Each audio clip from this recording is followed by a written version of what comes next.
Good morning. Welcome to Inquisition Update.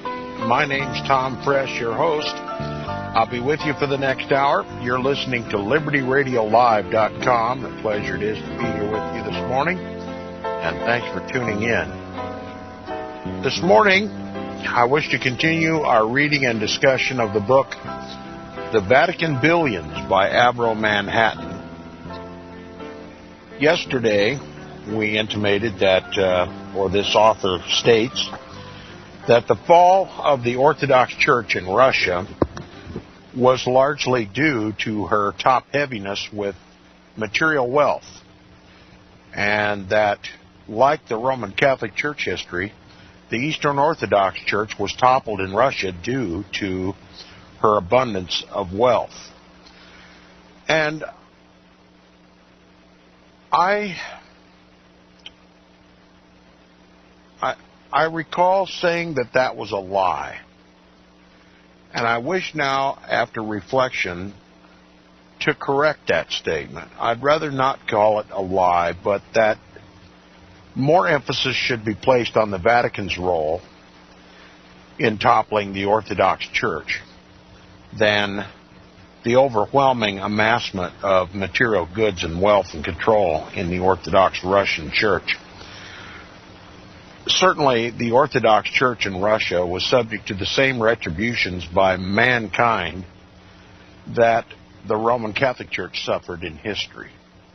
Every time Rome got too big for her britches, she was despoiled of her property. And that certainly was a factor of the downfall of the Orthodox Church in Russia, and it was wrong to characterize it as a lie.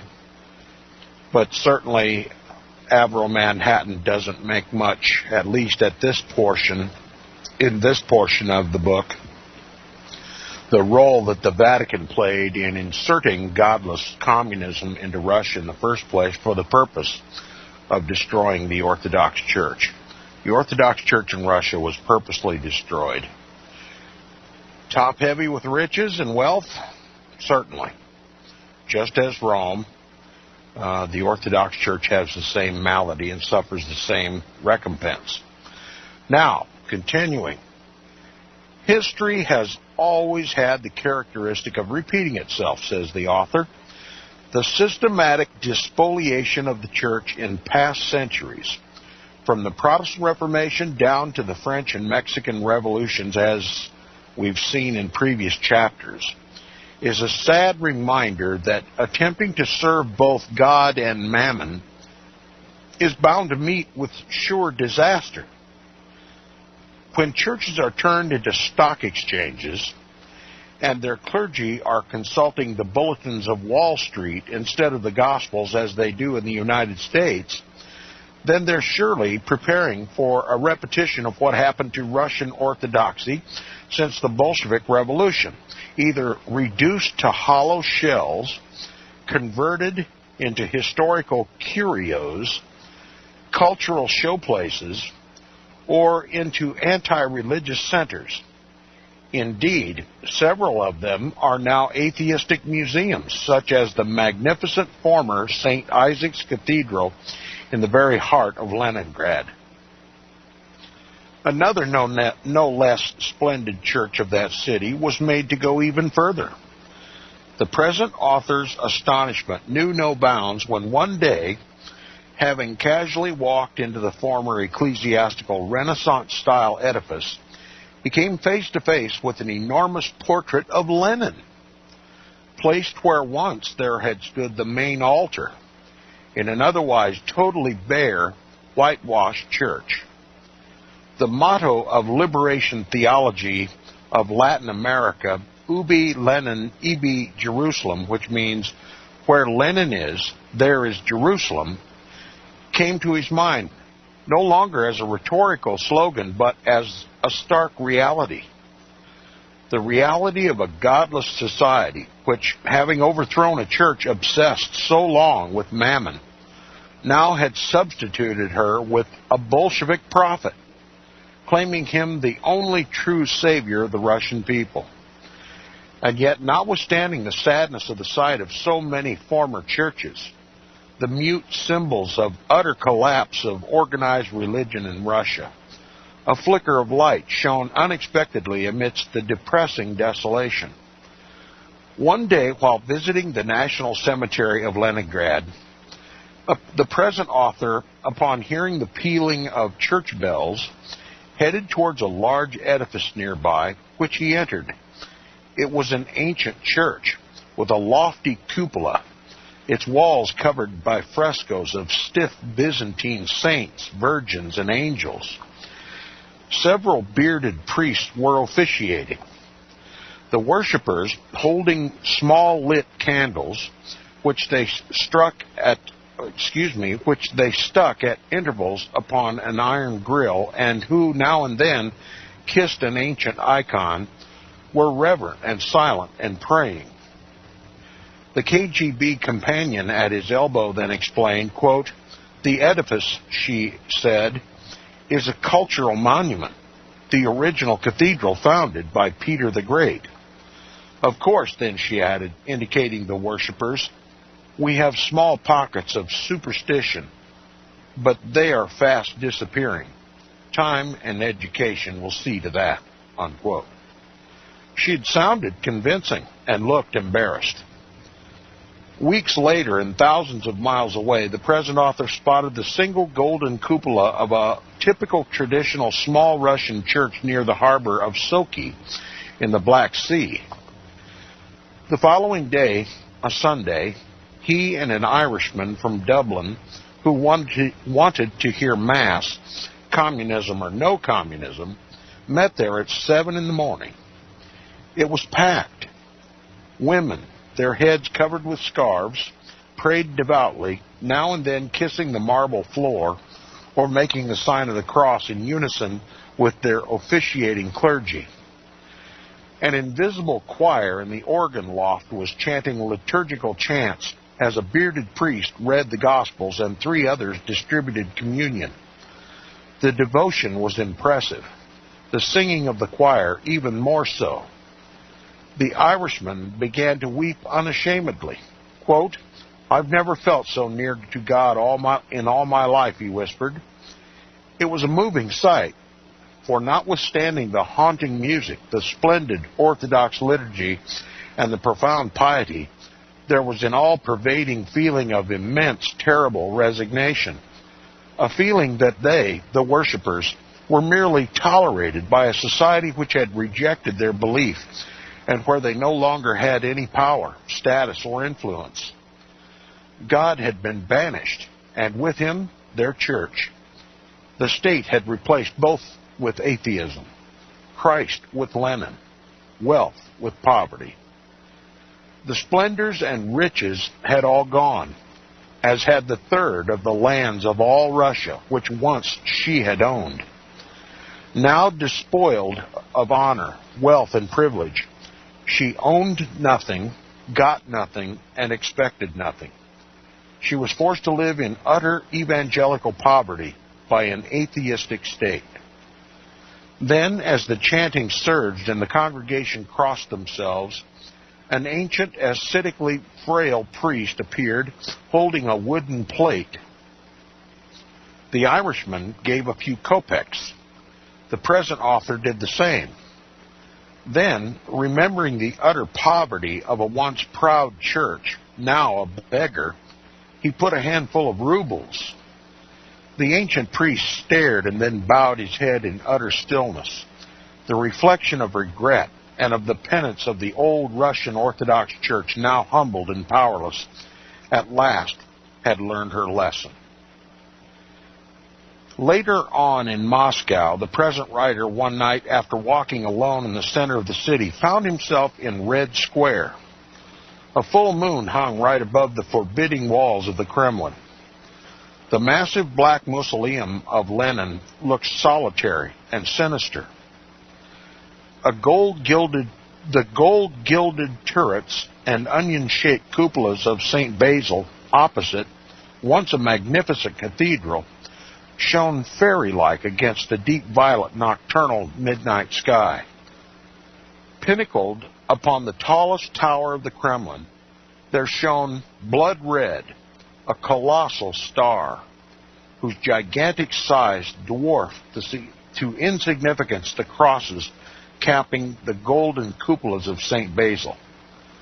A terrible symbol, an even more terrible reality.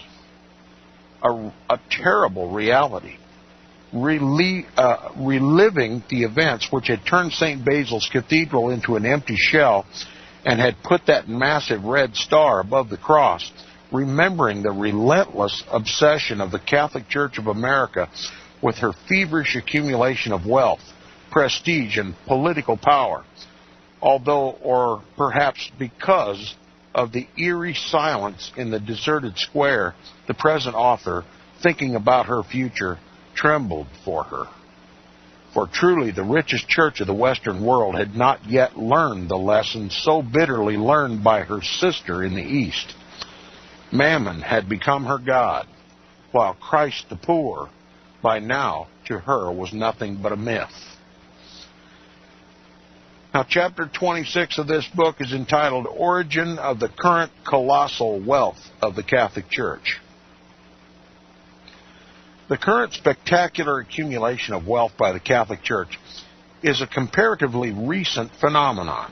As we've already seen, it really was initiated within what she considered one of the most infamous crimes committed against the See of Peter, her deprivation of the Papal States by the Italians in 1870. These included Rome itself and comprised almost one-third of the Italian peninsula. It was then that she began the accumulation of riches according to the success formula of the modern industrial and financial world, in preference to the anachronistic methods by which the papacy held the sovereign possession of territories which were becoming more and more untenable in a society rushing toward the complexities of the 20th century. The first foundation stones of the current accumulation of Vatican wealth, however, were not laid by Pope Pius XI, who signed the Lateran Pact with the fascist dictator Mussolini in 1929, when the Vatican formally renounced the Papal States and accepted as compensation a vast sum of money, as already mentioned. Her plans were laid by a previous pope, Benedict XV, who reigned from 1914 to 1922, during and after the First World War of 1914 to 1918. It was he who originated today's Vatican policy that church and papal investments should not be limited by political or religious considerations, but instead should be handled purely on the basis of sound, good, concrete, and profitable business. The new formula was put into operation during his pontificate. The Vatican at that time had not the liquid resources which it received a decade later from fascist Italy, but it had sufficient millions to invest in the world's markets. Benedict XV, to prove that he meant business when he promulgated the new policy, promptly invested most of the Vatican's money. Where? Shades of the crusading pontiffs, in Turkish Empire securities. It was the beginning of a road which was to bring the Catholic Church into the ranks of the top billionaire corporations of the 20th century. By 1929, the time of the Lateran Treaty, the Vatican State Treasure had become an official fund, so that when Mussolini in that same year turned over 1,750 million lira, the equivalent at the time of $100 million, to the Vatican as a final settlement for the Roman question, Pope Pius XI, no less a good businessman than Benedict XV, invested most of this vast sum in America immediately after the market collapse. Remember the collapse of the markets in the 30s? We don't have time to go into it right now, but I am told from some histories that I've read that the Kennedy family had a great deal to do with the stock market crash of the 30s. The Roman Catholic Kennedy family, just in time for the Vatican to invest her millions and billions right here in the United States. It says the move was a profitable one, for following the Great Depression of the 30s, the Roman Catholic Church reaped colossal benefits when the United States economy recovered. Yes, it's apparent, at least by this author, that the Vatican knew about the collapse of the United States economy and the depression that followed, and she wisely was tipped off to invest her money. And I'll bet you, if we could find the information, the Kennedy family had a lot to do with it. Now, continuing, it says, but while investing largely in the United States, the Vatican was sufficiently astute to invest a good portion of the latter in compensation in Italy itself. The results, by any standards, have been staggering. It is estimated that at present the Holy See owns between 10 and 15% of all the stocks and shares registered on the Italian Stock Exchange. The value of the wealth of the Roman Catholic Church in Italy attained truly astronomical figures.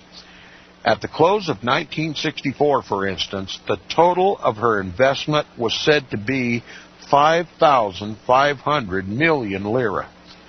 This would make the total capital invested by her in Italian securities alone 550 million lire, or 323.5 million pounds sterling, or over $810 million at the 1972 rates of exchange. But even this staggering sum falls short of the truth, according to the matter-of-fact British periodical, The Economist. For the Vatican's wealth in the Italian peninsula is not confined to stocks and shares, but as ramified, as we've already seen, into vast real estate ownership and direct and indirect involvement in industrial and commercial enterprises, some of which are on a worldwide scale. The Vatican, in fact, has succeeded in increasing its initial capital within Italy in such a spectacular way that, as The Economist put it, quote, it could theoretically throw the Italian economy into confusion if it decided to unload all of its shares suddenly and dump them on the market, unquote. This was confirmed a few years later by the Italian finance minister when, in February of 1968, he declared that the Vatican owned shares worth approximately 100 billion lire. They brought a dividend of 3 to 4 billion lire a year. The sum did not include bank deposits, state bonds, or the assets of the sundry Vatican banks, interlinked with international concerns abroad. An American writer, friend of the author, in a remarkable and reliable book, wrote that, quote, the productive capital of the Vatican can be reckoned at between 50 and 55 billion Swiss francs. That is at 7,000 to 8,000 billion lire, unquote. The Vatican paper Osservatore Romano wrote that these were lying figures. Quote, the productive capital of the Holy See, it replied, is far from reaching 1/100th of this sum, unquote. Yet if those figures are divided by 100 minus 70 billion lire, we can still get the remarkable sum of 46 million pounds, or $110 million at the 1972 rate of exchange. Perhaps that's what the Pope meant when he said that, quote, the Church presents herself as she is, as the Church of the poor, unquote. His statement was challenged by many Catholics.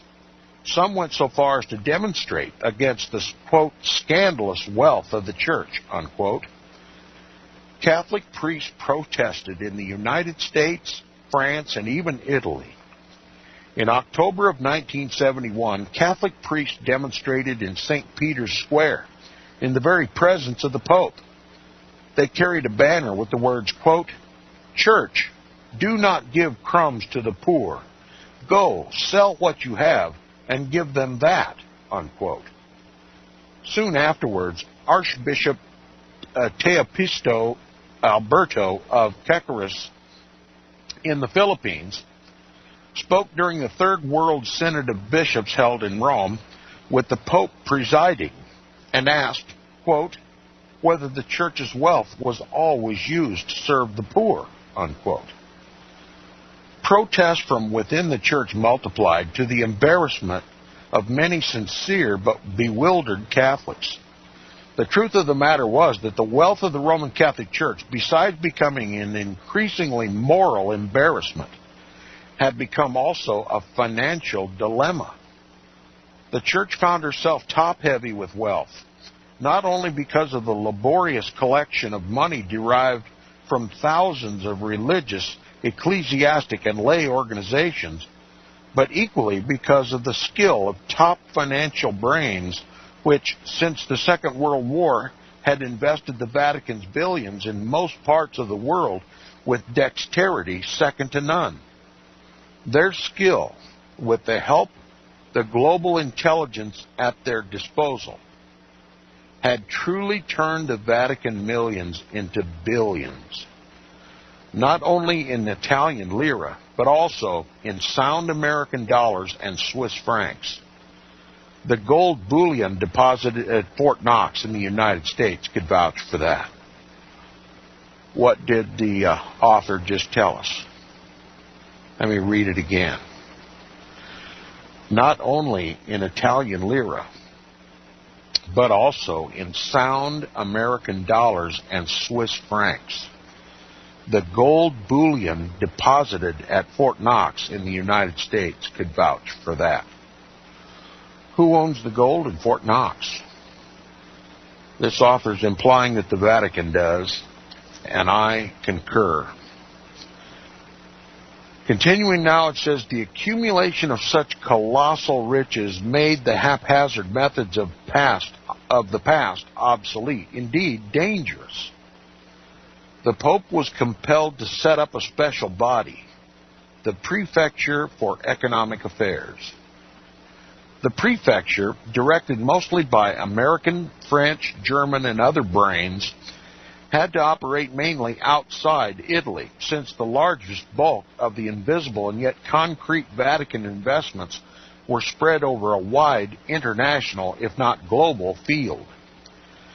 The celebrated, listen to this, the celebrated Jewish house of the Rothschilds, who incidentally had been lending money to the Vatican since 1831, came once more to the fore with the buying, selling, and amalgamating of millions of shares and other investments on behalf of the Vatican. First of all, we have to know that the relationship between the Vatican and the Rothschilds, the guardians of the Vatican treasury, began much earlier than 1831. It began before the Napoleonic Wars, as a matter of fact, and the Rothschilds actually are the investors of the Roman Catholic Church's billions. Now, we're going to continue here with the book. Before I do, I want to mention, too, my website is up. It's gathering steam slowly. It's inquisitionupdate.org. That's INQUISITION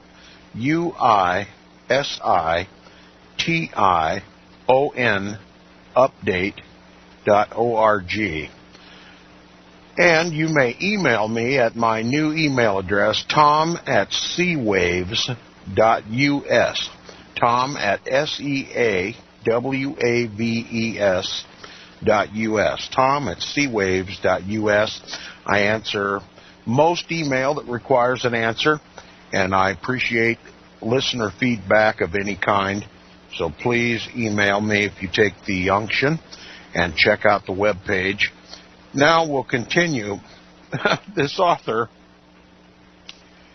makes the statement, it says, the celebrated Jewish house of the Rothschilds, who, he says, incidentally, had been lending money to the Vatican since 1831, came once more to the fore with the buying, selling, and amalgamating of millions of shares and other investments on the behalf of the Vatican. First of all, it's a little hard to lend money to the Vatican when they own all the money that the Rothschilds invest. And if you're a regular listener to Inquisition Update, as we learned in the book by P.D. Stewart, Code Word Babylon, that the Rothschilds, whose real name is Bauer, they're Jewish, they became known as the Red Shields. The German translation of Red Shield is Rothschild.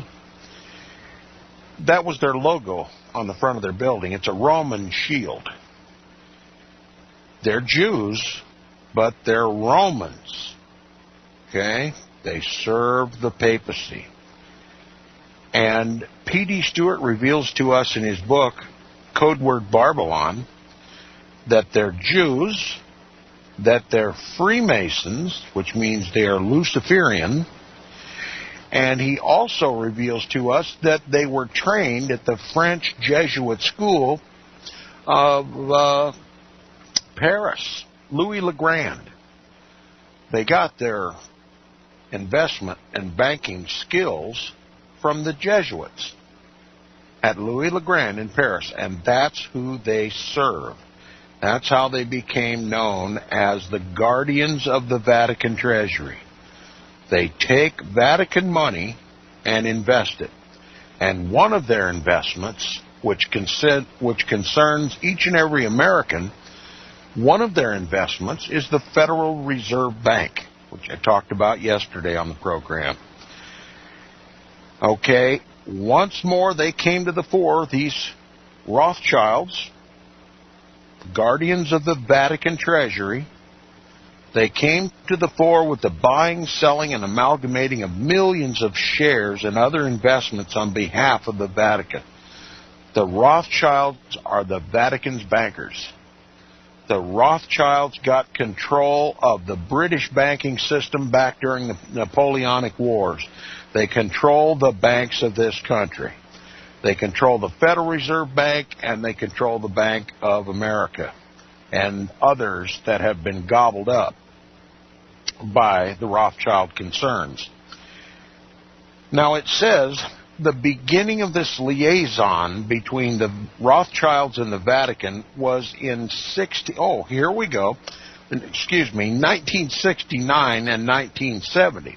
So this author is jumping even farther forward, 1969 and 1970, when the Vatican sold the controlling shares of the giant Immobilier to the Paribus Trans Company of Luxembourg, which was controlled by the mighty Banque de Paris et de Pays Pas.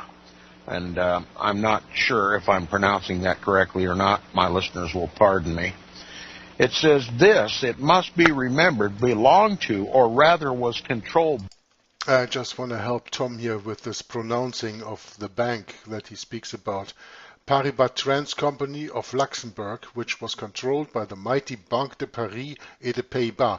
That is the Bank of Paris et de Pays-Bas, that is Netherlands, that is the Low Countries, yeah, Netherlands. We have today PNB Paribas, which is Paris, Banque Nationale de Paris, Paribas, which is a big bank here in Belgium and of course also in France. I just wanted to help Tom because he is not that familiar with these European names of the bank and the French pronunciation. But please continue, Tom. By the French branch of the Rothschilds. So they have branches in France and in Europe. And Germany, as I recall, it says they sold the Immobilier to the Trans Company of Luxembourg, which was controlled by the mighty Banque de Paris, And this, it must be remembered, belonged to, or rather was controlled by, the French branch of the Rothschilds. So they're a global banking conglomerate. And they finance the wars of the world. They finance both sides of every conflict. And they invest Vatican's money in war. Why? Because the Jesuits foment the war. They operate on both sides of every conflict, managing the war, managing the outcome of the war. They sit at the peace table to determine the conditions of the armistice, and in the meantime they finance both sides of every conflict, making money hand over fist on war materiel. The Rothschilds, the bankers for the Vatican, the guardians of the Vatican treasury. Now it says afterwards the Vatican sold hundreds of millions worth of shares and other investments with Hambros Bank and the Continental Bank of Illinois, at that time presided over by David Kennedy, the U.S. Treasury Minister. It's interesting to remember that the President of the French Republic, Mr. Pompidou, for many years worked for the private bank of the Rothschilds. Yes, the French president was a Rothschild agent. Money, by trespassing from the national to the international fields, can create a variety of problems which can and did bring the Vatican to the limelight of international fraud. Scandal of magnitudinous proportions eventually erupted in the 80s to the astonishment of millions of Roman Catholics and the chagrin of many who genuinely thought the Vatican was engaged only on charitable operations. Vatican financial operations at times, because of their diversity, can trespass into semi-illegality because of their indetectability. When light is cast upon them, the Vatican has to rid itself of profitable concerns. For instance, when it had to sell the Serrano Institute because of the pill. And we're talking about the birth control pill. Yes, indeed, the Vatican owned shares of Serrano Institute and financed the research, development, production, and sale of the birth control pill. The Roman Catholic Church, the regulator of the bedroom, the church that teaches contraception is a violation of church law, that condemns every form of birth control, financed the research, development, production, and sale of the birth control pill. And when the light of scrutiny was shed upon this, the Vatican was quick to get out of that business and then make a quick apology and assert that we ought to get on about the business of healing. Rome invested in the pill. The Vatican invested in the pill. Now, it's going to bring a lot of questions to the mind of my listeners. Let me tell you something, and I've said this before on the program. I hope it's not too repetitious for my regular listeners. But the Vatican has a strategy. While Roman Catholics are taught that birth control is a violation of church law, they go to the churches and they're taught no contraception of any kind. You know, they're encouraged to have large families. But at the same time, the Roman Catholic Church couldn't care less if non-Catholics simply ceased to reproduce. Now, Roman Catholics are taught on pain of excommunication, you may not engage in birth control. But certainly, if demographics is of such great importance to the Roman Catholic Church, she wouldn't see anything wrong in providing the pill for heretics. And it was no mistake that the Roman Catholic Church heavily invested in Serono Institute for the development of the birth control pill. The Roman Catholic Church is the church militant. It is a militant church. It is at war. The Roman Catholic Church does not benefit unless she's at war. And part of that war strategy is to outproduce her enemies.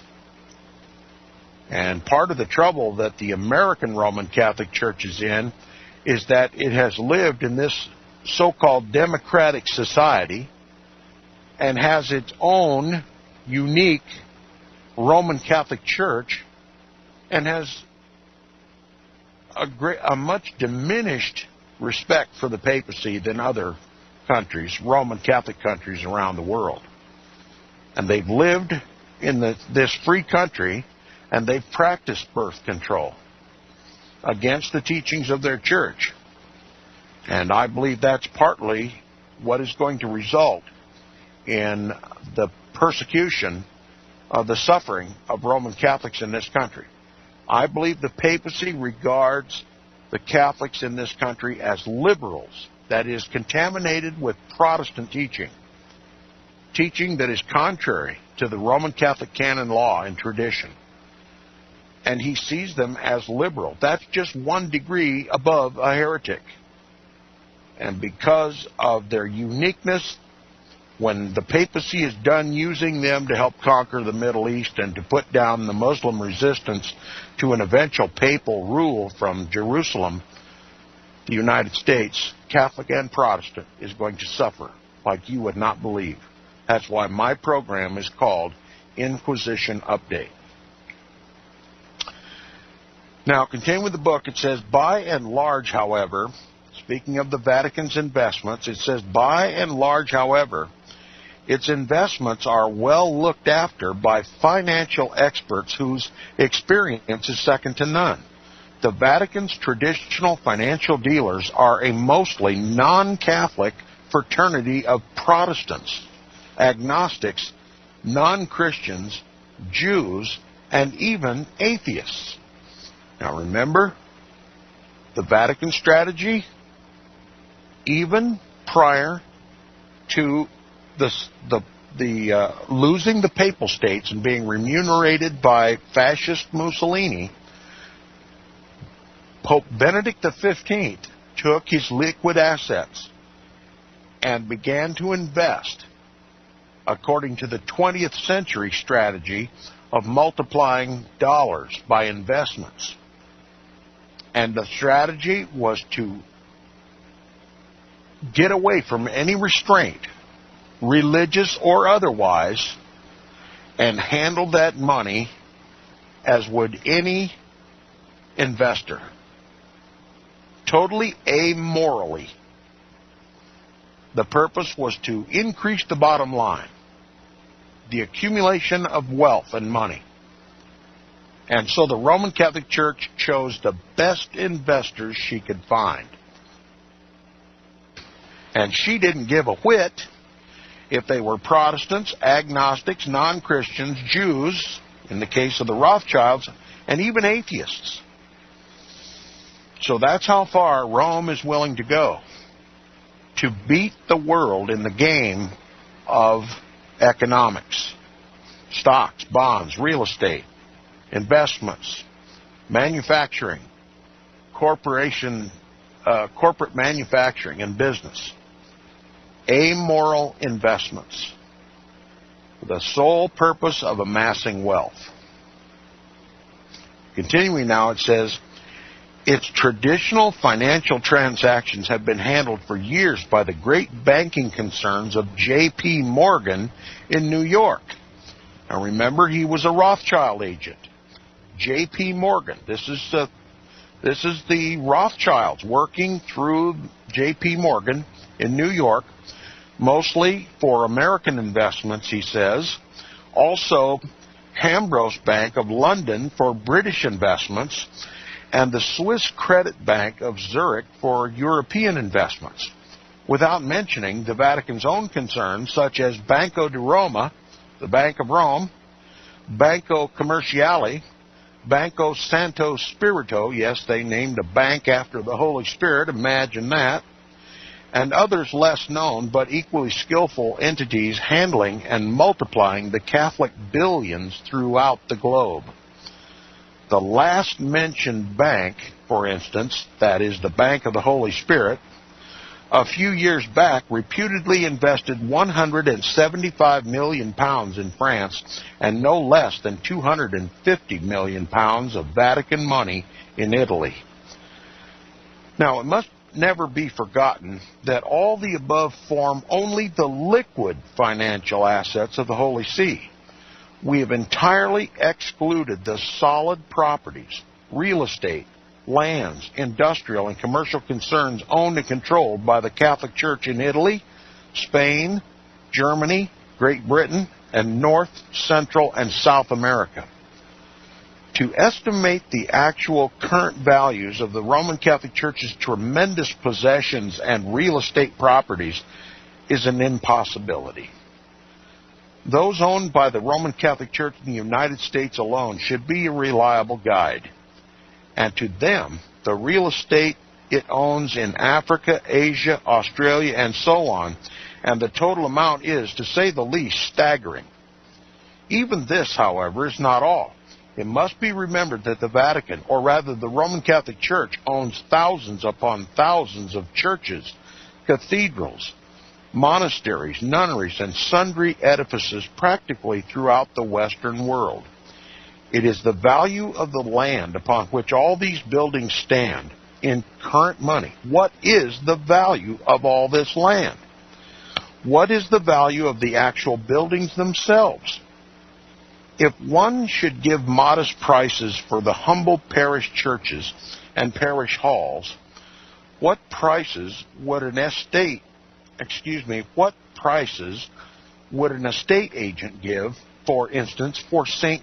Patrick's Cathedral in New York City, Notre Dame in Paris, and St. Peter's in Rome, to mention only a few?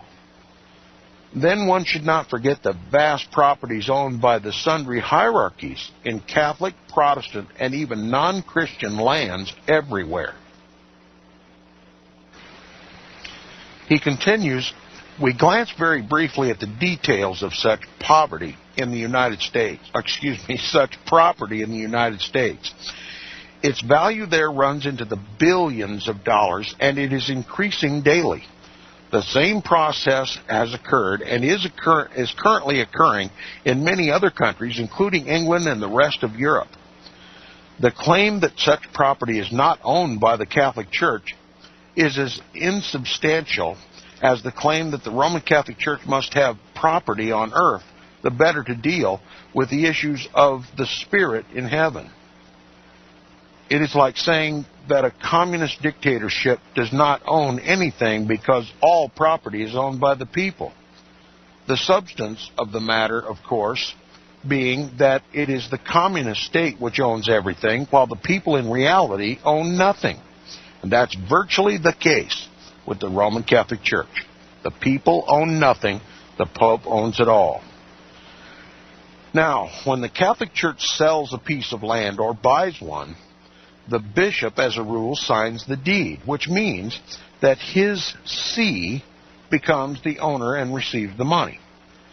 Whether the transaction is localized to the diocese or deputized from the national hierarchy or from the Vatican is basically irrelevant, since ultimately it concerns the property of the Roman Catholic Church.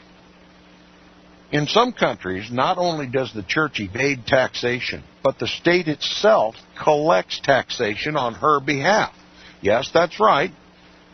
The governments are the tax collectors for the Roman Catholic Church. It says this absurdity has been one of the most extraordinary peculiarities of Germany, where the Vatican and the Protestant churches are better treated than in any of the giant industrial concerns responsible for Germany's economic prosperity. The German state, in fact, compels German citizens to pay a church taxation. This is called the Kirchensteuer, that is, a church tax. It was first inspired by the Weimar Constitution of 1919, was confirmed by the pact between Hitler and the Vatican in their Concordat of 1933. The Kirchensteuer was made constitutional in 1949 after the Second World War. The Catholic government, that is, the Christian Democrats, not only enforced the church taxation upon an unwilling populace, it put the state machinery at the disposal of the Roman Catholic Church. Thus, the government collected the tax, enforced its payment, and then handed over the money thus collected to the Roman Catholic Church. Before the Second World War, the German citizens used to pay an average of 2 to 3 marks a year. By 1972, the figure rose to between 55 and 60 marks. In rich districts like Dusseldorf, for instance, the citizens were compelled to pay between 110 and 120 marks. It has been reckoned that the two main churches, Catholic and Protestant, in 1965 received 3.2 billion marks, of which 2.8 billion came directly from the Kirchensteuer, to cite only one example. That figure had almost doubled in 1982. The Protestants extracted almost 2 billion by 1982. This church tax represented a heavy burden upon the taxpayer, already heavily burdened by other taxation, that is, between 10 and 14% of his income tax. In addition to this, the church got an additional 250 million marks a year, so that the two churches compelled the German taxpayer to supply them with about 90% of their total revenues. A state-supported church, the union of church and state, that is why we have a wall of separation built between the church and the state in this country. And any attempt to break down that wall is going to result in the same church oppression that has been repeated all throughout history. It says the Protestant Church of Germany thus became one of the wealthiest churches of Europe, surpassed only by the Protestant churches of the United States, where they were almost on a par with the Catholic Church, with its wealth running into hundreds of billions of dollars. In Germany, therefore, the Vatican, besides enjoying outstanding financial benefits from its skillful penetration of the giant industrial concerns, as it did in Italy and in the United States, had its coffers replenished with additional millions from the Kirchensteuer, to the tune of $350 million a year, the scheme being the result of the political Catholicism which dominated the life of post-war Germany for so long. We've already mentioned that the Vatican had financial interests in England as well, with industrial concerns, some of which were actually subsidiaries of the giant British Courtaulds. The SNIA Vicecosa Corporation, for instance, in which the Vatican had invested hundreds of millions, had its agents the Hambros Bank. Many of the Hambros financial affairs were in their turn controlled by other subsidiaries, among which was the Westminster Hambros Trust, owned jointly by Hambros and Westminster Bank.